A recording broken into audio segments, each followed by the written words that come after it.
오늘 말씀은 사사기 11장 12절에서 28절까지의 말씀입니다.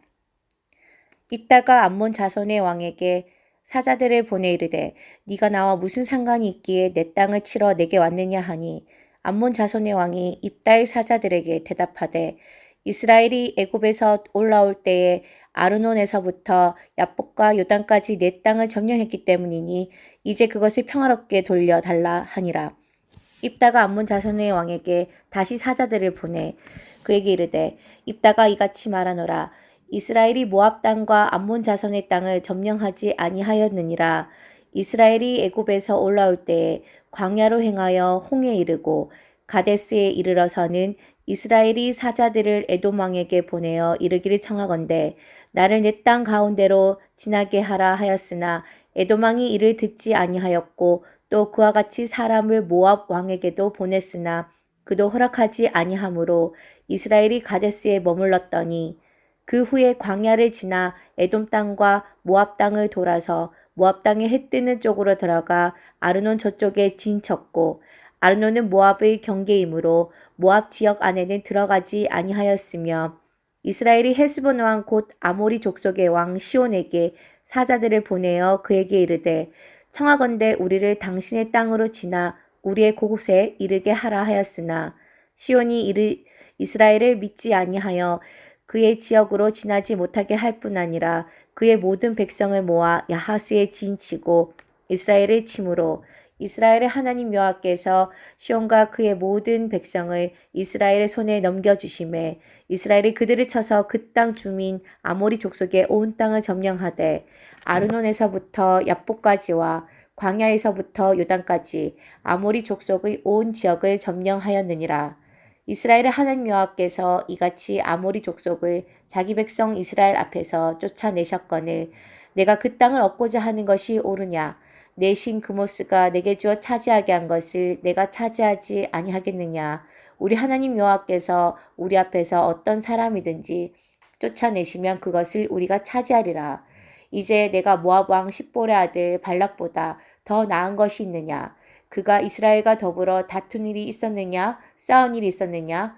이스라엘이 헤스본과 그 마을들과 아로엘과 그 마을들과 아르논 강가에 있는 모든 성읍에 거주한 지 300년이거늘 그 동안에 너희가 어찌하여 도로 찾지 아니하였느냐. 내가 내게 죄를 짓지 아니하였거늘 내가 나를 쳐서 내게 악을 행하고자 하는도다. 원하건대 심판하시는 여호와께서 오늘 이스라엘 자손과 암몬 자손 사이에 판결하시옵소서 하였으나 암몬 자손의 왕이 입다가 사람을 보내어 말한 것을 듣지 아니하였더라. 아멘. 기생의 아들로 형제들과의 재산 상속에서 밀려 결국 먼 이국 땅에서 살던 입다가 이스라엘로 귀환하게 될 때 그는 이미 길르앗의 머리가 되어 있었습니다. 그가 급히 돌아온 것은 암몬의 위협을 막기 위함이었으니 즉시로 암몬 왕에게 사신을 보내 협상을 시도합니다.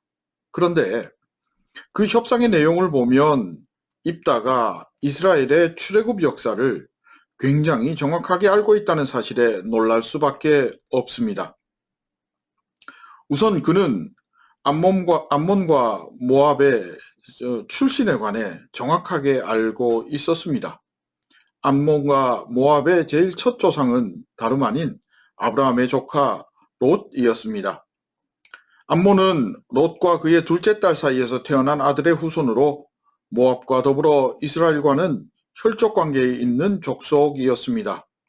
그리고 입다는 이스라엘이 출애굽 당시 모압과 에돔 그리고 아모리 족속과의 만남이 어떠했는지를 또한 정확하게 알고 있었습니다. 이스라엘의 요단 동편을 지날 때의 상황이었습니다.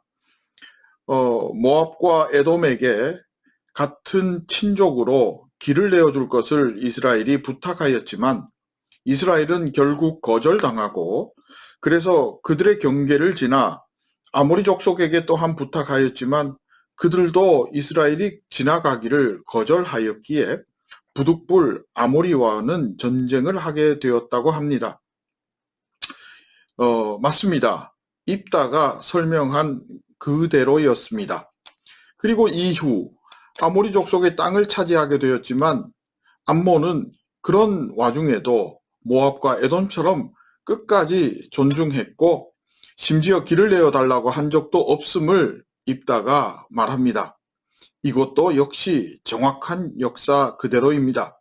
그리고 입다는 모압과 암몬의 땅은 이미 하나님께서 지정해 주신 땅으로 이스라엘이 건들 마음이 전혀 없음도 분명하게 말합니다.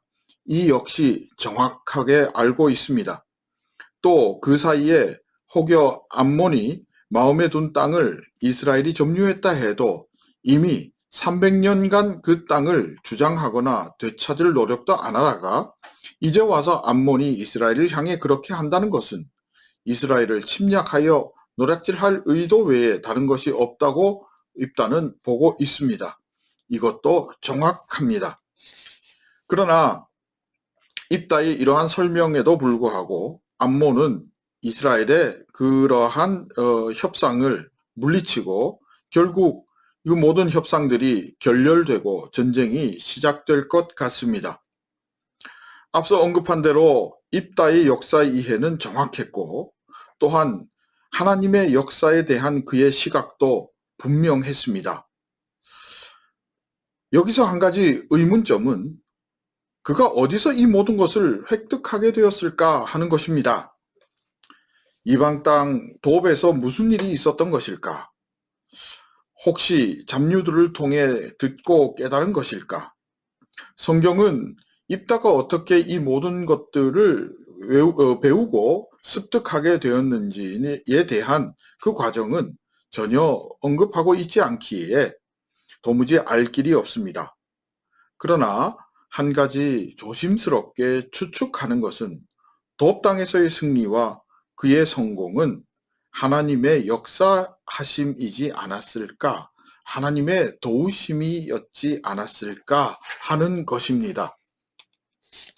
왜냐하면 입다가 이 정도로 정확히 알고 또 21절에 여호와께서 이스라엘 손에 시혼과 그의 백성을 넘겨주시고 그리하여 이스라엘이 나가서 전쟁하여 승리한다는 그 하나님의 승리의 공식을 정확하게 알고 있기에 입다의 그 먼 곳에서의 삶을 엿볼 수 있고 추측해 보는 것입니다. 또 24절입니다. 내신 그모스가 차지하게 한 것이라고 하면서 입다는 그모스와 하나님, 여호와 하나님이지요. 이 두 우상과 참신의 차별을 분명히 믿고 알고 붙들고 있었다는 것을 보여줍니다. 이뿐만 아니라 27절입니다. 심판하시는 이도 여호와임을 알고 있으니 이 협상 이후 하나님의 역사가 자기의 전쟁을 통해 일어나게 될 것도 알면서 경고하고 있는 것을 볼 때 도읍에서의 성공은 하나님의 도우심이요 입다의 믿음이라는 걸 추측하게 합니다.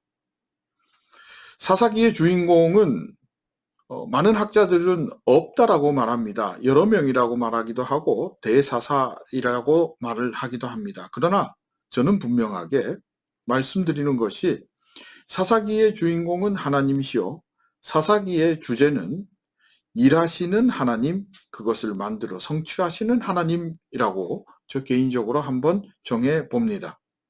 하나님은 이스라엘 땅이냐 아니냐 가리지 않고 자신의 일을 행하십니다.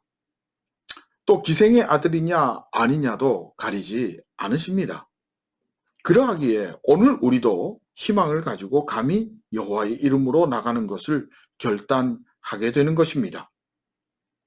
때로는 협상의 지혜로, 때로는 이기게 하시는 하나님의 능력으로 오늘을 살아 승리하게 될 것인데, 여러분, 하나님께서 우리를 선택하신 것은 우리가 가지고 있는, 아니 내가 가지고 있는 그 무엇 때문이 아니라 하나님께서 오늘 하나님을 붙들고 나아가고자 하는 그 믿음을 가지고 있는 사람에게 행하셨기 때문인 줄로 믿습니다. 하나님께 맡긴 자를 통해 일하시는 하나님을 우리는 붙들게 될 것입니다. 그때에 오늘 하루는 하나님의 승리의 하루요. 나는 거룩한 자로 살아 하나님께 영광 돌리는 놀라운 은혜의 사람으로 서게 될 것입니다. 승리하는 성빈의 권속될 수 있기를 진심으로 소망하며 축복합니다. 함께 기도하겠습니다. 하나님 감사합니다. 오늘도 하나님은 일하시고 동역할 자를 찾으시는 줄 믿으며 주님, 내가 여기 있사오니 나를 써 주시옵소서 고백하며 결단합니다. 은혜 부어 주시고 사용하여 주옵소서. 예수님의 이름으로 기도합니다. 아멘.